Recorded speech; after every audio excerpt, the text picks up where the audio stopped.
Zee 24 तास एक पाऊल पुढे। सिनेमांचं शूटिंग, मालिकांचं शूटिंग ही कलाकार मंडळी रात्री उशिरापर्यंत करत असतात।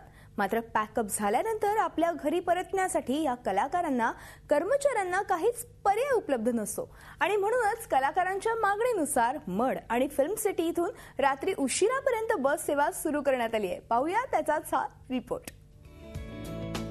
फिल्म सिटीच्या कर्मचाऱ्यांसाठी रात्री उशिरापर्यंत बेस्ट बसेस सुरू राहणार आहेत। मालाड स्टेशन ते मड जेट्टी पर्यंत ही बस सेवा असणार आहे। अभिनेता अभिषेक बच्चन याच्या हस्ते या बस सेवेचं नुकतंच उद्घाटन झालंय।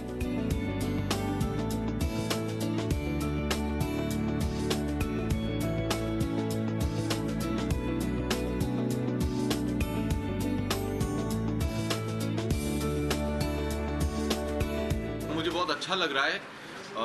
ये जो बस सर्विस हम शुरू करने जा रहे हैं, ये एक्चुअली बहुत ही गंभीर समस्या है हमारी फिल्म इंडस्ट्री में, क्योंकि जैसे कि आपने अभी सुना, हमारे काफ़ी ऐसे सिने कॉलीग्स हैं, हमारे टेक्नीशियंस हैं। पैकअप अगर नाइट की शिफ्ट हो तो हम लोग पैकअप करके गाड़ी में बैठ के निकल जाते हैं, लेकिन हमारे बहुत सारे ऐसे बंधु हैं जो जिनके पास ना तो गाड़ी होती है ना बस का इंतज़ाम होता है।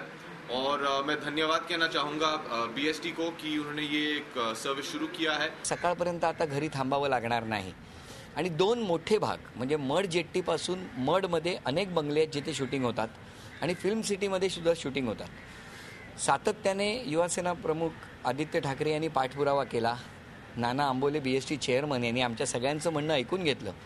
सुबोध भावे, दिगंबर नाईक, संग्राम शिर्के ही सगळी मंडळी आपणहून तिथे पोहोचली आणि यांनी जे काही निवेदन दिलं ते निवेदन दिल्यानंतर मला माहिती आहे की सातत्याने आमचे अक्षय बर्दापूरकर, बाळा साठम, श्रीजन पोतनीस हे सतत पाठपुरावा करत होते आणि त्या पाठपुराव्याला आज यश आलं। बस नसल्यामुळे फिल्म सिटीतून मध्यरात्री घरी परतणाऱ्या कर्मचाऱ्यांची गैरसोय होत होती।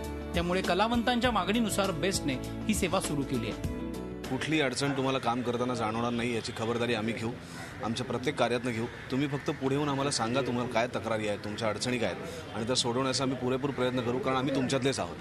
तुम्हाला ज्या अडचणी जाणवतात त्या आम्ही भोगलेल्या आहेत, त्याची कल्पना आम्हालाही आहे, त्यामुळे त्या सोडवण्यासाठी आम्ही कायम तत्पर आहोत। त्याची सुरुवात म्हणजे या 2 बसेस आहेत आणि ही बस फक्त सुरुवात आहे। याच्यापुढे अजून बरीचशी कामं आहेत की ज्याच्यामुळे त्यांना कारण काय 5-6 तास ही मंडळी काम करत नाहीत, दिवसातले 17-18 तास ही मंडळी काम करतात। तर 17-18 तासानंतरचा प्रवास तरी सुखकारक व्हावा ही त्यातली इच्छा आहे। मडला मनीषा बंगल्यामधनं पॅकअप झाल्यानंतर आम्ही निघालो। कोणीतरी सांगितलं आम्हाला पुढे गेलास की बस मिळेल, रिक्षा मिळेल। तिथपर्यंत गेलो, परत आलो तर मनीषा बंगलावाला पण बंद झाला होता आणि मग जी काय कुत्री मागं लागली म्हणजे मी तो रात्र ती विसरू शकत नाही। मी आणखीन एक कोणतरी असाच टेक्निशियन होता माझ्याबरोबर। आम्ही शेवटी आजूबाजूची दगडं घेऊन हातात, बॅग पाठीला आणि अशी हातात 10-12 दगडं घेऊन कुत्रं भुंकलं की नुसती होल द्यायची, कारण दगडं संपून उपयोगायची नाहीत ना। असं करत करत आम्ही पुढं सरकत गेलो आणि खूप जवळजवळ एक अर्धा किलोमीटर चालल्यावर एक रिक्षा मिळाली आम्हाला आणि आम्ही सुखरूप घरी पोहोचलो। निदान एक कुठच्या तरी स्टेशनपर्यंत जातील आणि काहीतरी खायला मिळेल, चहा तरी पिऊ शकतील ते पहाटे।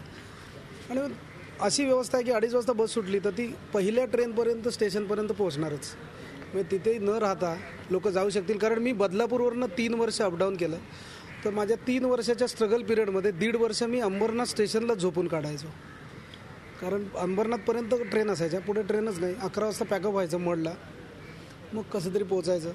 त्यामुळे मला ते माहीत आहे, म्हणजे कुठेतरी फुटपाथवर झोपून स्ट्रगल करणाऱ्यांचं जे काय हे आहे, मनस्थिती काय असते ती माहिती आहे। विविध उपक्रमातून नेहमीच सामाजिक बांधिलकी जपणाऱ्या या कलाकारांचा उपक्रम नक्कीच स्तुत्य असं म्हणावं लागेल। प्रशांत अनासपुरे, झी मीडिया, मुंबई। झी 24 तास एक पाऊल पुढे।